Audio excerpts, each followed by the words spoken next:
Welcome to my channel. अस्सलामुअलैकुम। आइए जानते हैं लियाकत नाम के मायने और इसकी तफसील। हमारा आज का बेबीज बॉयज़ नेम है लियाकत।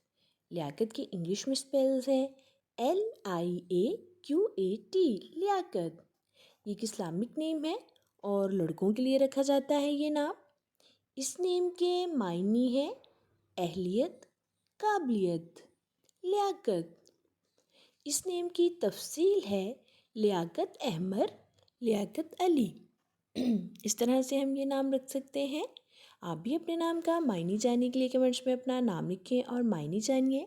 एंड अपने नाम की स्पेशल वीडियो बनवाने के लिए भी आप मेरे कमेंट बॉक्स में अपना नाम कमेंट कर सकते हैं।